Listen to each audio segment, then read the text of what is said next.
So when I was in the shower washing my hair, I hear Elvis Presley's voice.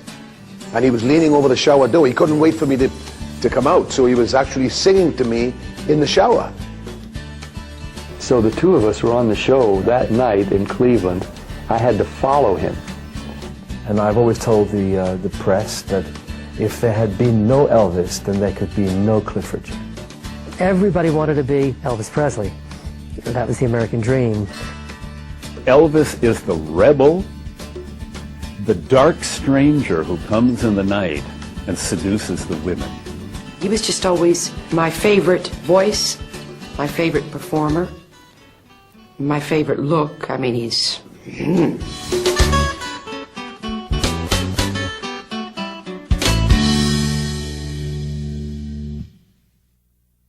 Well, Elvis had a great voice, you see, and he was an innovator. He was different. He performed. He listened to R&B, rhythm and blues music that were being performed by black people. And he was the first white man to ever sing like that, to ever make rock and roll records in that way, to sing in that style, which he got from listening to black singers. And so did I, same thing. So he was an innovator, and he looked different, you know. The way he looked, the way he moved, the way he sounded was all different to anybody else that had come before him. So he made a huge impression on the world of music especially. So I don't think there are many people that don't like him.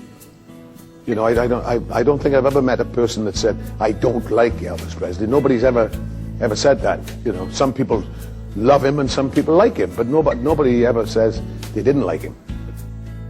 Elvis Presley was the undisputed king of rock and roll, but in early July of 1954, he wasn't even the prince of rock and roll. He was a shy 19-year-old truck driver who wanted to make a record at a small Memphis studio run by Sam Phillips. He finally got up the courage to come in and tell Marion Kaiska, who worked for me in the little 706 studio in my little office up front, and say that he wanted to make a record for his mother, a birthday record. Elvis came back, and I just saw the guy, and I couldn't refuse him. And I thought, hey, yeah, I'll make you a record, Elvis. You got $4? But I just simply knew that this guy was as potentially good as any person I had auditioned, quote unquote, off of the street. Leaving, I told Elvis, I said, I understand there's a couple of prisoners in the maximum security prison in Nashville that are songwriters. If I find anything that I think maybe you could do something with, I'll call you up and let you know if you'll leave phone number or how we can get a hold of you. Well, he left it with Marion Kaiska, who worked part-time for me. That was the only other employee at that time. We were just talking about the music in general, what would be good to try, what style, what people were releasing on record. And she turned to Sam and said, what about that boy that was in here about a year ago that cut the acetate for his mother? And Sam said, yeah, best I remember, the guy had a pretty good voice. So for the next 2-3 weeks, every day I'd go in there, I'd ask him, I said, you get a hold of that guy yet? Bring him in, whatever? And, no. He finally, again, we were having coffee, and I'd asked the question. He told Marion, go get his name, address, everything out of the file. Because she had kept it. She was one that had kept his name. And he gave it to me, and I said, why don't you call him and ask him over to your house and see what you think about him? Which I did. And as soon as I got home, I called him. He came over the next day, which was Sunday. We spent a couple of hours. Seemed like he knew every song in the world. Didn't know all the chords on guitar, but he knew the lyrics of most of them. Bill Black lived just a few doors from me, and he came down and listened a while, left.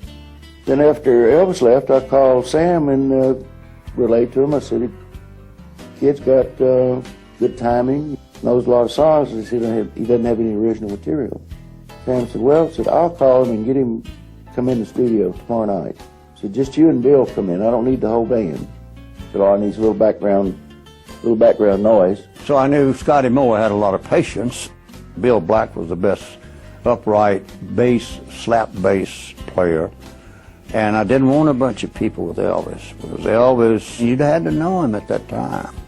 Fewer people you could have working with him that would get to understand him, and he wouldn't be quite so frightened at him. And so Scotty and Bill is the one I picked, and they worked back and forth and would come in, and they wouldn't have it. And so, I don't know, after the 5th, 6th, 7th, 8th time, and for an audition after we decided this song that I found in Nashville was just another ballad. We were about ready to sack everything up that night and come back again later on. And what happened was, Scotty had put up his guitar, Bill had laid the old bass down. I'd come out of the control room into the studio, and Elvis still had his flat top Martin guitar around his neck, and he cut down on That's All Right Mama. When I heard it, it just broke me up. I mean, I said, golly, what a version of a rhythm and blues thing. Almost a gut bucket thing, but with the tempo up, it became a quote-unquote a rhythm and blues thing. This was strictly an audition. And the audition came before I started the record. Scotty Moore, I don't know if Scotty Moore realizes how important he was for Elvis, and indirectly for the Beatles and any Rolling Stones, etc. as well. A guy like Scotty Moore, who played a certain style of guitar for Elvis in the very early days and changed the world. And so that's how really we got started, and when I heard that, I knew that was what I was looking for, and I hope and prayed that it was the thing that would help us to get Elvis started. And everybody listened to Dewey Phillips, and everybody listened to WHBQ radio in Jackson because it came in 85 miles away like a local. And they played a lot of music, so all the kids, we all grew up listening to WHBQ. And during the course of the evening, Sam Phillips walked in with this acetate of Blue Moon of Kentucky, and That's All Right Mama, and he asked Dewey to play it. And he said, Dewey, he said, I got an act here that is very unique and very unusual. You got to listen to this guy. It's a white guy sounding black. And so Dewey put it on and listened to it, and Dewey told me, he said he thought it was a hit. He had a phrase, hey, mother, that's a hit, that's a smash, you know.